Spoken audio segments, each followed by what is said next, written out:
Je suis ravie de vous retrouver aujourd'hui. Nous sommes le 29 décembre.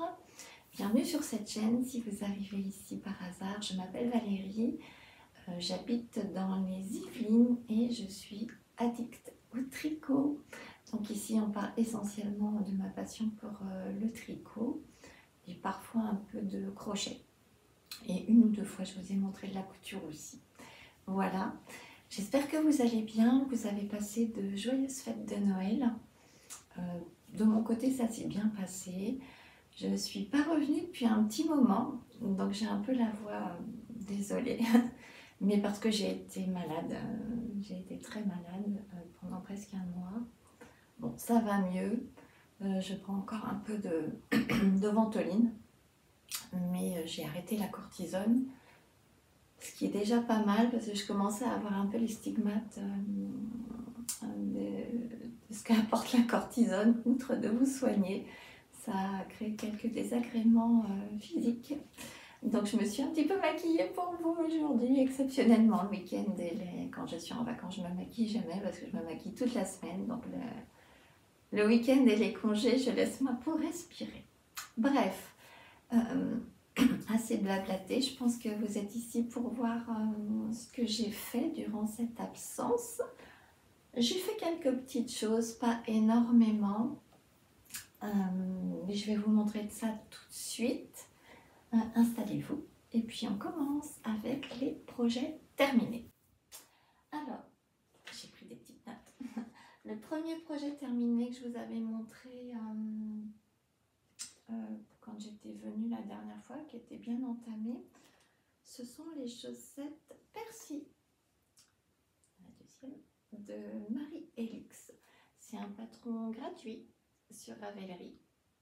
Voilà. En jacquard, je trouve que je me suis pas trop mal débrouillée, même si mon fantôme il a quelques petits traits. Alors, c'est une chaussette qu'on commence par la tige et qui va jusqu'aux pointes avec un talon en renforcé à gousset et du jacquard. Le jacquard est assez simple. Je ne sais pas si je peux vous montrer. Alors, je ne suis pas très douée au jacquard, mais j'ai croisé mes fils comme j'ai pu. Et bon, ça va, la chaussette, elle est bien élastique, même un peu trop grande pour moi. Parce qu'en fait, elle nous fait changer de taille d'aiguille et rajouter des mailles pour que ce soit plus lâche, ce qui est une bonne idée en soi. Voilà. Ces chaussettes, je les ai tricotées avec mes laines d'amour en Arwetta de chez Filcolana. C'est ce trio-là. Donc, il y a du blanc, du orange et du marron. Voilà, c'était le premier projet terminé. Le deuxième, il s'agit d'une... Pardon, je disparais. Du gilet. Non, même pas, c'est pas un gilet, je crois que c'est un cardigan. C'est le 13KO cardigan. Alors là, vous le voyez flashouille, mais il n'est pas flashouille, c'est un joli vert. J'adore ce vert. C'était devenu pendant un moment mon rose. Donc c'est le 13KO cardigan de Elong avec Anna que j'ai tricoté dans les laines de chez Yarn by Simone, coloris Jingle Bells. Donc c'est sa Merino 100% superwash et avec son mohair, son kit mohair et soie. Les deux. Il me reste ça. J'avais deux écheveaux comme ça, deux comme ça. Il me reste tout ça. Voilà.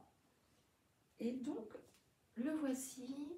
Donc c'est un cardigan qu'on commence par le haut avec ces fameux raglans qui figurent aussi dans le 13KO, le pull.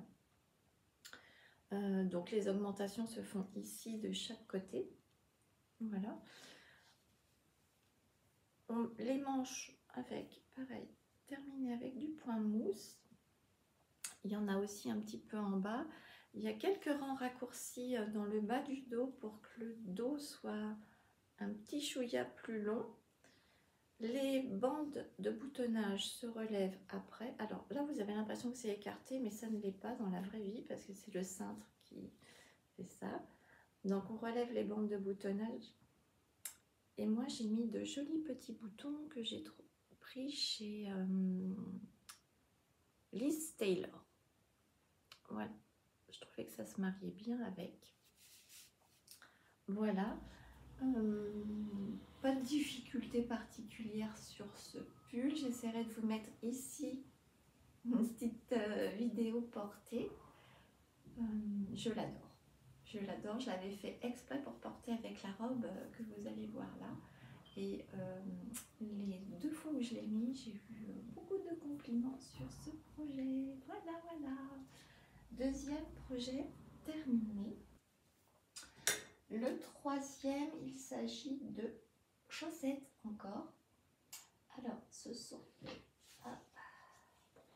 C'est des laines que j'avais acheté chez Teinture Lurée, une box. Alors, c'était pas l'année dernière, c'était peut-être l'année d'avant. C'était sa box Hello Winter, où on choisit d'après un moodboard. Et puis, on ne sait pas ce qu'on va avoir, hein, c'est la surprise de la box. Et donc, moi, j'avais choisi, il y avait 4 coloris, je crois, j'avais choisi du rouge. Et donc, avec, il y avait un patron de chaussettes. Donc, c'est les chaussettes Grésil. Oh là là, ça sature, hein. C'est les chaussettes Grésil. J'ai la 2e. Donc, le design, c'est Nanou Lily Design. Donc, que j'ai fait. Alors, est-ce que j'ai la petite boulette? Ici. Alors, voilà la chaussette. Je ne sais pas si vous allez bien voir. Il y a un petit jeu de mailles en verre. Là, peut-être, oui. Voilà. Donc, c'est une chaussette qu'on commence par la pointe. De mémoire. Ouais, c'est ça, par la pointe. Avec un talon en rang raccourci. C'est pas mon préféré. Et on termine par des côtes. Et il y a une jolie petite tresse Letton en haut. Donc ça, ce sont donc les laines que j'ai eues dans ma box Hello Winter de Teinture Lurée. Donc il y avait celle-ci, c'est ce qui me reste de mon écheveau de 50 grammes. Il y a des petites paillettes argent. Et avec son mohair et soie. Donc ça, c'est sa fingering, c'est sa base à chaussettes. Et ça, c'était le mohair et soie aussi de chez Teinture Lurée. Et donc voilà les petites chaussettes. Marquées... jamais de la gaieté dans la vie. Voilà, les chaussettes Grésil de Nanou Lily Design. Ensuite, j'ai terminé, je vous l'avais montré aussi, alors je ne peux pas vous le montrer, il a été offert, mais si je me décale un peu, je vais vous mettre une photo du patron et puis une petite vidéo que j'ai faite avant de l'offrir. C'est le poncho François de Aurélie Tixier, que j'ai fait dans les laines de chez Drops. Donc j'ai pris la alpaca de chez Drops, que j'ai associé avec le kit silk de chez Drops aussi. Les deux, c'est le coloris amande. Oui, amande. Ça s'appelle amande sur le site. Là, celui-ci, c'est le coloris 42. Et pour l'alpaca, c'est le coloris 90-31. Voilà. Les deux ensemble, ça fait un projet hyper moelleux, hyper doudou. On a envie de se blottir dedans, ça tombe bien, c'est un poncho. Je l'ai offert à ma soeur qui l'a adoré. Le point, c'est de la fausse côte anglaise, je crois, parce que vous faites un rang, vous allez piquer. Au lieu de prendre votre maille qui est sur l'aiguille, vous allez piquer la maille en dessous. Et le rang suivant, c'était un rang tout à l'endroit. C'est ça, ouais. Donc voilà, c'était assez long, parce qu'il faut faire une grande bande de 1,70 m, je crois, de mémoire. Et ensuite, on vient rattacher ce rectangle avec une jolie torsade, ici, sur l'épaule, alors droite ou gauche, hein, peu importe la façon dont on peut le porter. Moi, naturellement, comme je suis droitière, pour les essais, je l'ai mis sur le bras droit. Oui, donc là, il y a les deux rectangles sont assemblés grâce à une torsade qu'on vient faire après. C'était très bien. Moi j'ai bien aimé, les explications étaient assez claires. Juste le point qui était un chouïa long, surtout cette longue bande, j'en voyais pas la fin. Me suis de temps en temps trompée parce qu'en prenant la maille en dessous, des fois je pensais que je l'avais pris, je l'avais pas pris. Donc je m'apercevais que j'avais une maille perdue. Heureusement, j'ai réussi, bricolo-bricolette, à aller la récupérer à chaque fois. Donc j'en suis bien contente. Un joli projet qui était assez long et ma soeur, elle a été ravie de son cadeau. Voilà. Et c'est tout pour les projets finis.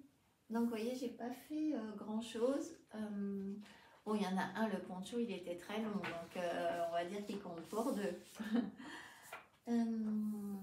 Voilà, je vous propose de passer au projet que j'ai en cours actuellement sur mes aiguilles. Alors j'en ai pas mal. J'ai été prise une petite castanite, mais petite. Si je m'écoutais, j'en aurais encore plus. Mais finalement, la vie faisant bien les choses, j'ai pas assez d'aiguilles, donc je ne peux pas faire plus que ce que j'ai fait. Alors, le premier, il est encore dans les encours parce qu'il n'est pas fini. C'est la couverture Marius de Tout en Fouinaise, qui est un patron gratuit sur Ravelry, que j'ai fait dans les laines de chez Katia, c'est la Merino Aran. C'est le coloris Sauge, je crois, 91. Voilà ce qui me reste pour l'instant, pour le finir. C'est une laine que j'ai découverte grâce à ce patron. Et franchement, je trouve qu'elle est géniale, cette laine. J'ai beaucoup aimé la tricoter. Le rendu, il est assez sympa. Alors, elle n'est pas bloquée. Et pourquoi elle n'est pas terminée? C'est parce qu'il me manque à faire les pompons aux quatre coins. Et je ne l'ai pas bloquée. Donc, voilà la couverture. J'ai suivi exactement le patron pour les mesures. Donc, c'est un petit point comme ça, rien de compliqué. C'est des jetés, des SSK, des deux mailles ensemble, des surjets simples. Et puis, elle est encadrée par un rang de... on dit un rang? Ouais. Elle est encadrée par du point mousse. Moi, j'ai fait, c'est pas écrit dans le patron, mais moi, j'ai fait une maille lisière sur les côtés à chaque fois. Je trouve que ça faisait une plus jolie finition. Voilà. Donc, ma question, c'est est-ce que je la bloque? Est-ce que ça se bloque vraiment, une couverture? Je ne sais pas. Et il me reste à faire les 4 pompons et elle sera terminée. Je pourrais l'offrir là, courant du mois de janvier. Je suis contente, c'était un projet sympa, c'est des grosses aiguilles, je crois que ça se tricote en 5. Oui, c'est ça, en 5 je crois, ou 5,5, 5. Donc ça va vite. On n'a pas trop besoin du patron, l'enchaînement se mémorise assez facilement. Et puis cette laine, elle est vraiment top, c'est une jolie découverte, j'aime beaucoup. Si je dois faire un autre projet en Aran, je ne sais toujours pas comment on dit, si vous savez, dites-moi. J'utiliserai cette laine-là que j'avais achetée chez Les Ciseaux Magiques. Voilà. Voilà le projet qui est pratiquement terminé à, on va dire, à 95%. Oui, les 5% c'est les pompons. Voilà. Deuxième châle. On va mettre ça sur le compte de la fatigue. Hein. Voilà, c'est pas deuxième châle. Deuxième projet en cours. Ah, quoique, il s'agit d'un châle. Alors, j'avais acheté... elle avait fait une vente, c'était la pelote vagabonde. Elle avait mis en vente une box de printemps. Pareil, il y avait 3 ou 4 moonboards différents. Moi, j'avais choisi le moonboard qui s'appelait Potager. Ça me parlait bien et puis les couleurs, je les trouvais assez sympas. Et donc, c'était pour faire le châle Cornuta, je vous montrer une petite photo là, de Folie Ordinaire, donc qui est donc en cours sur mes aiguilles, mais que je vais peut-être pouvoir vous montrer quand même.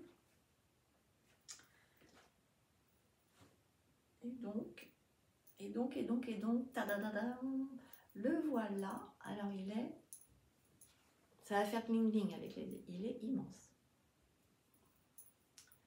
Il est immense. Donc, ça, donc c'est la couleur, ça c'est la pelote vagabonde, c'est le coloris betterave.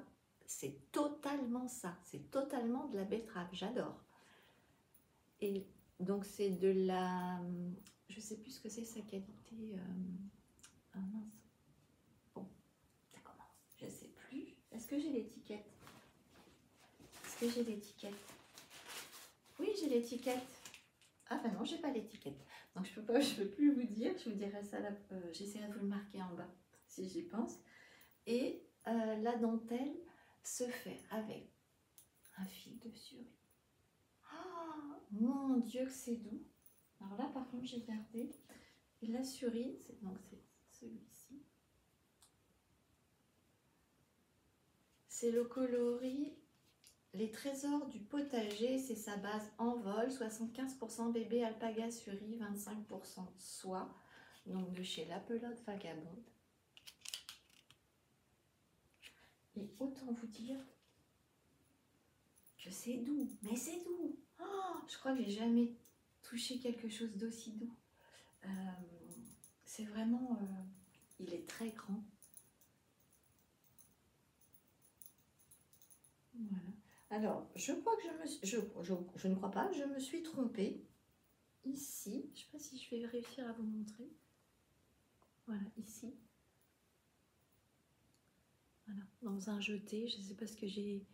Hein, on voit bien qu'il y a quelque chose là. Je m'en suis aperçue, j'étais là. Donc autant vous dire que j'ai pas démonté. J'ai dit tant pis, c'est pas grave. Il n'y a que moi qui verrai. La dentelle est pas compliquée non plus. C'est principalement des jetés, des GGT, des deux mailles ensemble, des surjets doubles. Voilà, avec la petite bordure. Là, c'est uniquement du jersey en droit. On voit pas bien, peut-être comme ça, c'est mieux. J'ai une robe exactement de cette couleur-là. Ça va faire topissime. Je suis contente de ce coloris que j'ai reçu. J'adore. Le châle est très très grand. Ça va être une douceur à porter. Désolée, ça fait gling gling pour les oreilles sensibles. Baissez le volume. Donc voilà, ça c'est mon deuxième projet en cours. Oui, c'est ça, c'est le deuxième. Le troisième, j'en ai oublié un sur mes petites notes, dis donc. Alors, ce sont des mitaines bégivrées de Nathalie Bergeron. C'est un patron qui m'a été offert pour les vœux laineux par Céline, qui a un compte Instagram qui s'appelle Chakréaphile. Je la remercie énormément. Je mettrai la photo du patron. Et donc, j'ai décidé d'utiliser des restes pour la faire. Donc, le principe des mitaines, de ces mitaines, c'est qu'il y a une doublure en suri. Pardon, ma voix s'en va. Une doublure en suri, pardon, et ensuite on tricote la mitaine. Et un peu comme le Muscle Hat, là, le fameux bonnet qu'a beaucoup montré Emma de Tricolibri, on va enfiler la doublure à l'intérieur pour avoir la mitaine. Alors ça, c'est un reste de, pardon pour les gling-gling, c'est un reste de suri de chez Yarneline que j'avais eu dans mon calendrier de l'Avent de l'année dernière, dans lequel on avait eu le patron Stripes de Andrea Mori. Donc je ne sais pas le coloris, c'était un numéro. Donc voilà, j'ai fait la première mitaine, enfin la doublure en fait. Mes mains vont être bien douces là-dedans. Et la mitaine, j'utilise de la Arwetta, c'est du gris, c'est le coloris 954. Et donc voilà, et j'en suis ici où j'ai commencé le petit dessin. Alors c'est pas simple, hein, faut aller piquer en dessous. C'est pas simple. Ça se tricote en 3. Je me demande même si je vais pas défaire pour tricoter un peu en dessous parce que je trouve que le tissu il fait un peu lâche. Mais certainement que quand on va enfiler la doublure à l'intérieur, ça va prendre du volume et peut-être que, enfin, j'imagine que c'est à raison qu'elle nous fait tricoter ça en 3. Donc voilà. Avec un joli petit... Ça, c'était rigolo à tricoter, ça. Une petite bordure qui apparaîtra ici au niveau des poignets. Donc voilà. Ça, c'est en cours également. Que vous dire de plus? C'est un patron que j'avais eu un vrai coup de cœur quand je l'avais vu. Et puis, je suis bien contente qu'on me l'ait offert. Merci beaucoup, Céline. Voilà. Et le dernier, que j'ai pas mis sur mes notes. Franchement, je suis une mauvaise présentatrice. Il s'agit du Primrose Slipover de Elong avec Anna. Là aussi, ça va faire gling gling. Désolée.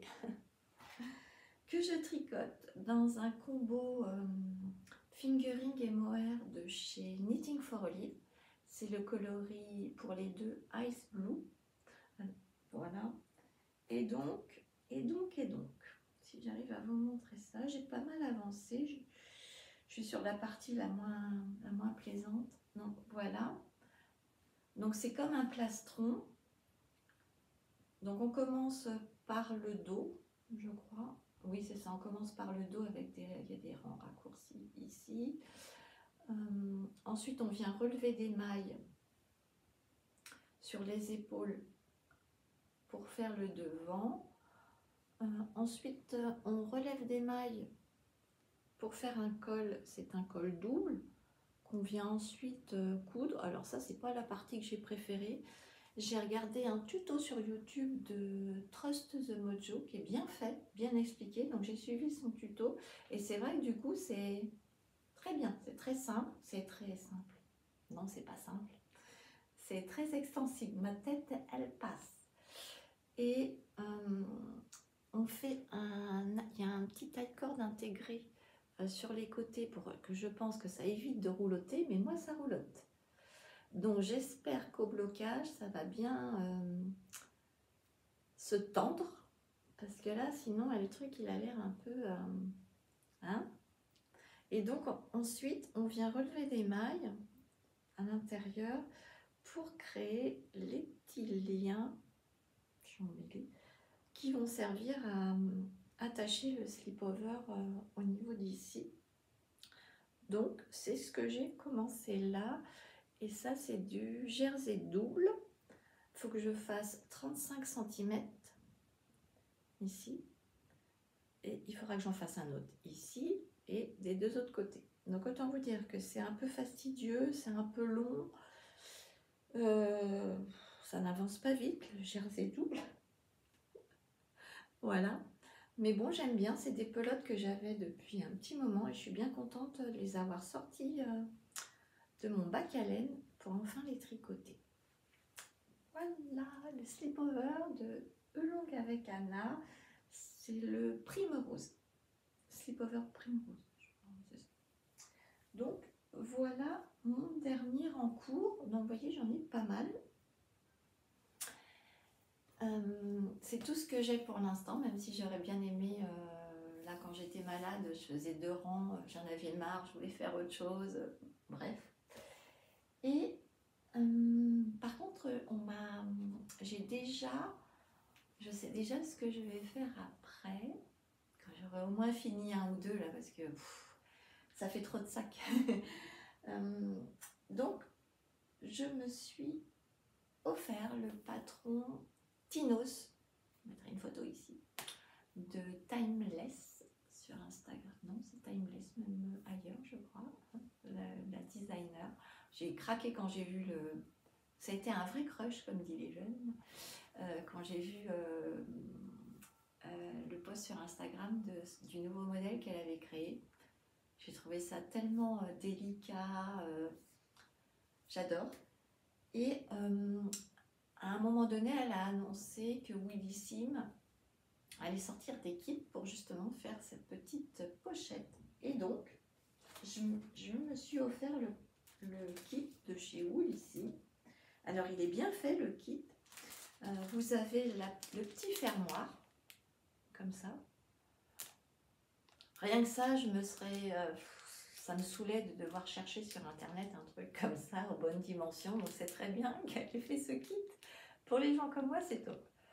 Voilà, vous avez ceci dans le kit. Vous avez un petit pochon avec des petits anneaux marqueurs en poule. Avec à l'intérieur un petit câble transparent. Je suppose que c'est pour mettre les mailles en attente. En tout cas, ça y ressemble grandement. Voilà, vous avez ça. Et vous avez un écheveau de 50 grammes de DK, ouais, je crois que c'est de la DK, à choisir parmi plein. Donc moi j'ai choisi le coloris poudré, ou poudre peut-être. Donc voilà, c'est un joli, comment on va, un lilas, mais vraiment très pâle, un lilas fané fin de saison. Je trouve ça très joli. La laine, elle est très douce. C'est composé de 100% Mérino Superwash. Voilà. Et donc c'est Willissime qui fait ça. Elle envoie ça hyper rapidement. C'est la première fois que je commande chez elle. En tout cas, au toucher, c'est doux. C'est doux, c'est moelleux, c'est top. On va voir. Donc ça, très bientôt, ça va sauter sur mes aiguilles. Voilà. Et la deuxième chose que j'ai prévu de faire, c'est un patron qu'on m'a aussi offert pour Noël. C'est Delphine. Merci Delphine, je t'embrasse. Qui a aussi une chaîne YouTube qui s'appelle Encore une maille tricoter l'instant présent, qui m'a offert le patron d'un petit bandana qui s'appelle le Not Perfect Knit de Rike. Et je me suis offert pour l'occasion la laine préconisée dans le patron. Alors ça va, il en fallait qu'une parce que ça coûte une blinde. C'est de la Cardiff Cachemire. Donc moi je vais faire le petit modèle. Vous avez dans le patron, il y a pour faire un petit et un grand. Donc le petit c'est une petite pelote de 25 grammes. Le grand c'est 50 grammes. Au prix de la petite pelote que j'avais envie de tester, j'ai dit je vais faire le petit. Après, une fois que j'ai le patron, je pourrais toujours le faire dans d'autres laines, mais j'avais vraiment envie de tester cette Cardiff, donc j'ai beaucoup entendu parler. Il y a d'ailleurs Marie-Christine Lévesque qui a sorti un joli pull, un peu comme ma robe, là, avec des petites boutonnières, là, fait totalement là-dedans. Si on additionne le nombre de pelotes, je crois que le pull, il doit coûter très cher une fois fini. Mais bon, c'est extrêmement doux, hein. C'est 100% cachemire. Il y a 25 grammes, 112 mètres. Et moi, j'ai pris le coloris 517. Et je crois que c'est le coloris Hermès. Vous le voyez un peu orangé, mais c'est un rouge-orange, un rouge orangé. Donc voilà. D'ailleurs, quand j'ai reçu la pelote, j'ai dit mais c'est petit, tour de cou va être petit. Mais bon, il est trop mignon. Donc voilà, c'est les deux prochaines choses pour lesquelles je suis sûre de ce que je vais monter. Et j'ai un pull aussi que j'aimerais monter avec des laines que j'ai depuis longtemps dans mon stage. Mais j'ai pas encore trouvé le modèle adéquat. Enfin, j'hésite entre plusieurs, donc quand j'hésite, j'attends. Parce qu'après, sinon, je suis souvent déçue. Donc voilà pour tout ce qui est de mes aventures tricotesques du moment. je voulais vous parler, je crois que je ne l'ai jamais fait sur cette chaîne, peut-être, je ne sais pas. J'ai découvert un podcast il y a de ça quelques temps. Alors, c'est pas un podcast tricot, parce que je regarde pas que des podcasts tricot en fait. Voilà, j'aime bien regarder plein d'autres choses. Et alors, c'est pas quelqu'un qui débute, vu le nombre d'abonnés qu'elle a. Je crois que c'est une Biélorusse, elle s'appelle Olesia, et elle fait des podcasts, c'est des formats assez courts, entre 30 et 40 minutes, où elle ne parle pas, mais vous avez en bas le descriptif de ce qu'elle vous fait passer par l'image. Alors, elle ne tricote pas, mais elle fait de la couture, de la pâtisserie, elle vit dans une zone assez isolée, qui a souvent de la neige, et je la trouve mais tellement reposante. Moi, ces vidéos, quand elles sortent, je me fais un plaisir de les regarder. J'ai d'ailleurs donné le virus à Joël. Bisous à Joël. Voilà, si vous cherchez un moment voilà, juste pour vous détendre, sans penser à rien, je vous invite à aller voir sa chaîne. Je vous mettrai le lien dans le descriptif si j'y pense. Alors, il ne sera peut-être pas mis tout de suite le descriptif total, mais sa chaîne s'appelle Olesia House. Et voilà, c'est juste des petits moments. Voilà, on n'attend rien de plus que juste de savourer un petit thé de notre côté. Et moi, ça me fait beaucoup de bien, ces vidéos-là, où voilà, c'est juste de la nature, des petites choses courantes. Elle fait beaucoup de choses par elle-même. Il n'y a pas de bling-bling là-dedans. Moi, j'aime bien. Je trouve ça hyper reposant. Et en ces périodes un peu où les gens vont pas bien, il y a même des fous, ça fait du bien. Ça fait du bien. Donc voilà, c'était le podcast que je voulais vous conseiller d'aller regarder. Ça dure pas longtemps en plus, généralement c'est des formats depuis 30 minutes. Voilà, elle fait beaucoup de pâtisserie. Elle cuisine aussi des choses qui moi me laissent un peu perplexe, mais bon, on n'a pas la même tradition culinaire. Voilà, essayez si vous êtes aventurière. Moi je ne suis pas aventurière culinaire, donc je n'essaie pas. Quoique les biscuits, ça donne envie. Voilà. Et puis la dernière fois, je vous avais parlé du nombre d'abonnés associés à un lieu. Et donc là, aujourd'hui, au moment où je vous parle, nous sommes 1424 sur ce groupe. Et la magie est bien faite. Enfin, je me dis que ouais, c'est très bizarre, c'est peut-être un signe ou quelque chose. C'est le nombre d'habitants qu'il y a à Thoiry. Pour ceux qui ne le savent peut-être pas, Patricia habite à Thoiry. Je t'embrasse bien fort, mon amie. Et donc voilà, donc, nous avons passé ce temps ensemble à Thoiry et j'ai eu du mal à choisir un lieu. Le lieu emblématique de Thoiry étant le château avec le zoo. Je me suis dit, allez, on est fous, c'est les fêtes. Soyons un petit peu comme ça et je vous invite dans l'orangerie du château. Une image. Je trouve que voilà, c'était très bien pour cet épisode de fête. Moi, j'y suis déjà allée. Alors, j'ai pas visité le château. Moi, j'ai fait la réserve naturelle. C'est un endroit que j'aime beaucoup. Quand les enfants étaient petits, ils adorent. Voilà. Si vous ne connaissez pas, je vous invite à aller y faire un tour. C'est très joli. En tout cas, je suis heureuse de vous avoir reçu aujourd'hui dans l'orangerie du château. Eh bien, écoutez, voilà, comme d'habitude, mes épisodes sont toujours assez... j'ai du mal à meubler pour faire durer des heures et des heures. J'espère vous retrouver en 2024, toutes reposées, en bonne santé, physique et mentale. Voilà, on va passer dans quelques jours en 2024. J'espère que pour toute cette année 2023, vous aurez apporté de jolies choses et que 2024 vous en apportera encore plus. En tout cas, continuez de prendre bien soin de vous et de moi en laissant un gentil commentaire. Ça fait partie des choses qui font qu'on se sent bien, hein. On va pas se mentir. Voilà. Je pense que je reviendrai sûrement vous voir en 2024 quand, je ne sais pas, peut-être en janvier, j'essaierai. Je vais avoir des choses à vous montrer forcément avec tout ce que j'ai en route. Voilà, d'ici là, je vous embrasse tendrement, affectueusement et très très sincèrement. N'hésitez pas à mettre un pouce en haut, à me laisser un commentaire, c'est toujours un plaisir de vous lire. Merci à celles qui ont pensé sur Instagram, c'était mon anniversaire il y a quelques jours, le 26 décembre. Quel cadeau de Noël. C'était mon anniversaire le 26 décembre.